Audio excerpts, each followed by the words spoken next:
In homework 5.3, we are trying to use different forms of a quadratic to get different pieces of information. So if you're not sure what we use the general form, vertex form, and factored form for, you want to go back and look at your notes because we made a nice little Freyr model that said what you could get out of each one. And you want to know those. And you want to be able to use them. So I'll walk through some examples with you to make sure we're all on the same page. So here we've got f of x and g of x, and it said to graph both of them. I'm going to be doing g of x, you can do f of x. And if you can't do g of x on your own, you want to make sure you go back later and make sure you understand how it works. So let's look. G of x is a transformation of the parent function y equals x squared. And we should know the parent function y equals x squared makes a parabola with a vertex at 0, 0. So we're going to use our transformations to take this and graph this one. This is shifted 7 to the left. Remember that plus 7 is backwards from what we might think. It's shifted 8 units up. And it gets reflected across the x-axis, so it'll be opening down instead of up, and vertically stretched by a factor of 2. So 1 squared is 1, times 2 is 4. 2 squared, 2 times 2 is 4, and 4 times, so 2 squared is 4, and that's getting multiplied by negative 2, so it's going to be negative 8. So it's going to be 8 down from here.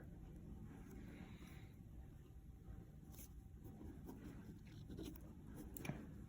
All right, so we want to rewrite f of x in general form, or we're going to rewrite g of x. So I'm going to put g of x equals, and we're going to do PEMDAS. X is getting added by 7, but we can't do anything with that. Then that answer is getting squared, which we can do. And then we're multiplying by negative 2, and then we'll add 8. So the first thing we can do is we can't add these because they're like terms, but we can square this. I'm going to leave everything else alone, and I'm going to square x plus 7. And we learned a shortcut for this. When you're squaring a binomial, you can square the first term, multiply these two together, and double it. So 7 times x is 7x, doubled is 14x's, and then we square the last one, which is 49. That's squaring the binomial. The next thing we know from order of operations is that multiplying happens before adding. So we can distribute this negative 2. So it's negative 2 times x squared, which is negative 2x squared, negative 2 times 14x, which is negative 28x, and negative 2 times 49, which is negative 98, plus 8. So this is negative 2x squared minus 28x, and we can combine these two together to get negative 90. This is the general form of the equation, which is what it asked us to do. Getting it into general form is ax squared plus bx plus c. As for what the y-intercept is, so for g of x, the y-intercept is going to be 0, negative 90, and we can find it immediately from the general form because when x is 0, this will go away, and this will go away, and what we're left with is 0 minus 90, which is negative 90. But we also could have found it from the very beginning by plugging in 0 into the vertex form, because of course this will produce the same points, and we can find the y-intercept, which is when x is 0, by just plugging in 0 for x. And when I plug in 0 for x, I get 0 plus 7 squared plus 8. And I can just do PEMDAS here. I can do the order of operations. I can add what's inside the parentheses. That's 7. 7 squared is 49. Negative 2 times 49 is negative 98. And negative 98 plus 8 is negative 90. And so both of these, either I can look directly at the general form and pull the y-intercept right out, or I could plug in 0 into the general form because that is, of course, an equation that can give me the y value at any point, including when x is 0. And this should make sense. Look, this is going down far. I can believe that the y-intercept will be at 0, negative 90. It's really far down. Okay, I'm going to do h of x here. And so h of x, we are rewriting in factored form. But before we can rewrite h of x in factored form, we need to go, this is right now in vertex form. So you can't go directly from vertex to factored form. So we're going to need to go from vertex form to general form, and then to factored form. So we're going to do the same idea, which is we're going to start by squaring this binomial. So we square the first one. This is our shortcut trick. We multiply these two together and double it. And then we square the last one. 6 times 6 is 36. That minus 9 is still there. So we just bring it down.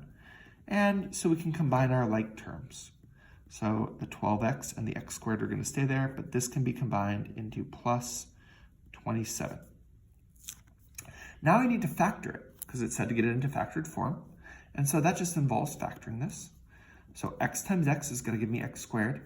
And now I need two numbers that multiply together to give me 27 that add to be 12. I think some of you like doing an X puzzle here where you say what multiplies to be 12 and adds to be 9. If that helps you, that's fine. If you don't want to, you don't have to.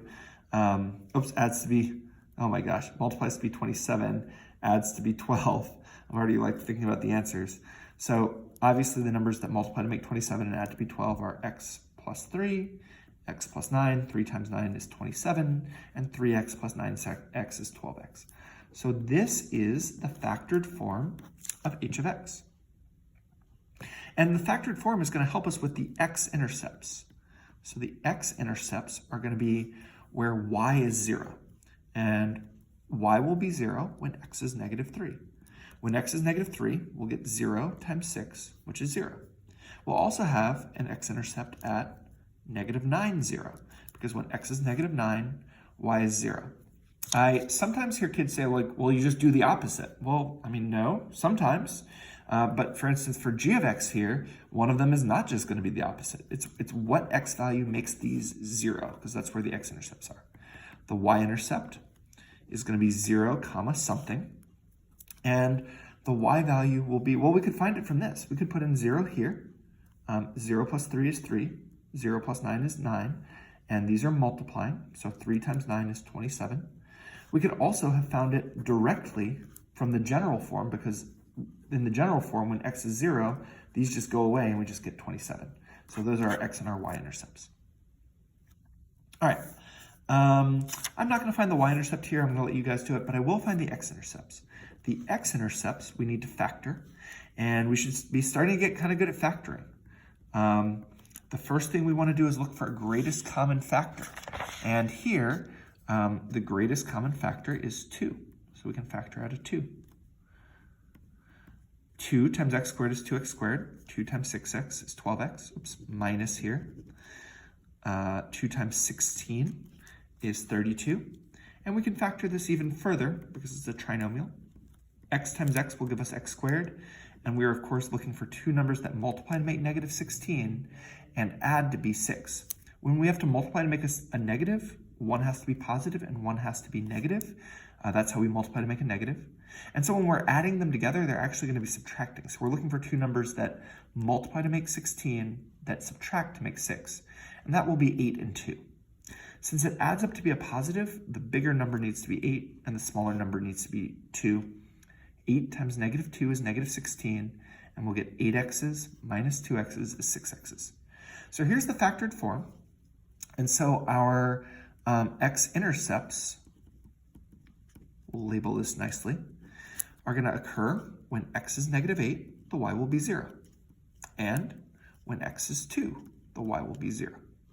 So there are our x-intercepts. And so now we've got a nice, cool way to find the vertex. We've got one x-intercept at negative 8. We've got one x-intercept at 2. And from geometry, well, from algebra, we know that parabolas are symmetric.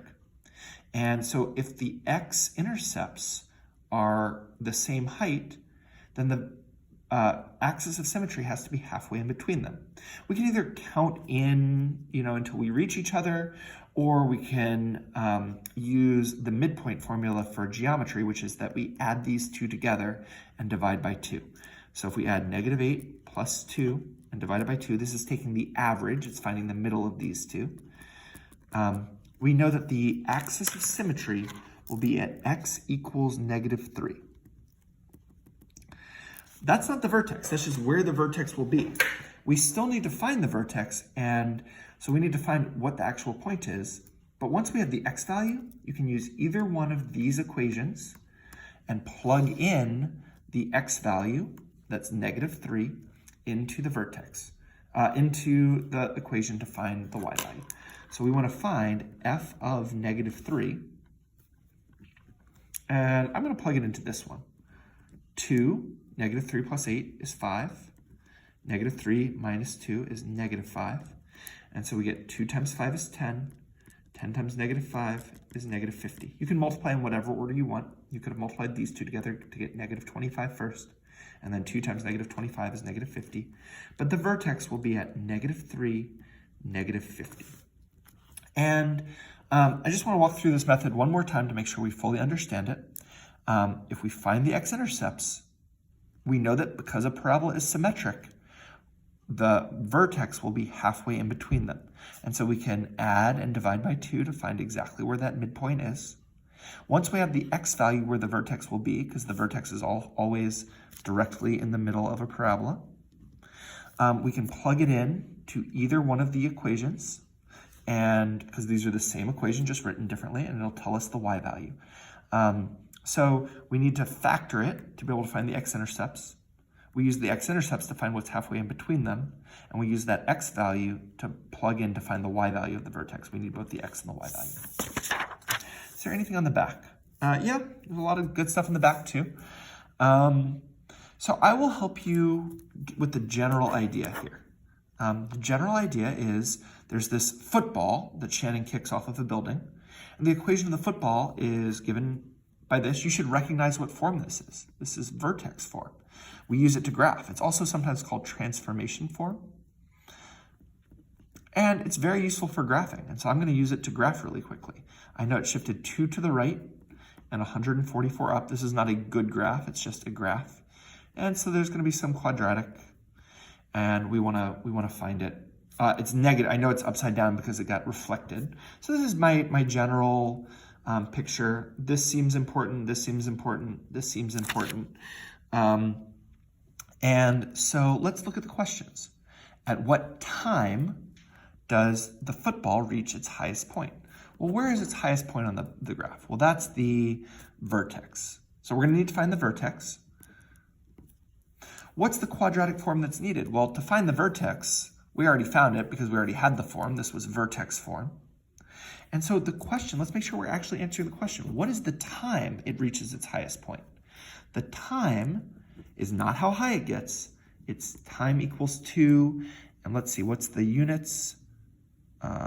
T is measured in seconds. So 2 seconds from when he kicks it is its highest point. And that should make sense. Like you kick the ball, a couple seconds later, it's its highest point, and then it starts coming back down. All right. What is the height of the building? Well, what building are we talking about? Let's read this again. Shannon kicks a football off the building. So that's the only time the building is mentioned, is when he kicks it off the building. Well, that must be right here. There must be like a building here that he's kicking it off. And so the height of the building is going to be whatever the y-intercept is. So think to yourself, how can you find the y-intercept, what form you can use, and answer. When does the football hit the ground? Well, the football hits the ground, goes up in the air, comes back down, and hits the ground. That's going to be the x-intercept. So think to yourself, what form do you need to be able to find the x-intercept? And then take this equation, put it in that form, that's what we were doing on the front side, and use it to answer your question. Okay? Notice this is when, so your answer should be t equals something. This is what is the height, so your answer should be in feet. Okay. I think I have time, maybe, to finish this last one off. It gives us a point. It tells us this is exactly at 1, 5. It tells us there is a vertex at 2, -4.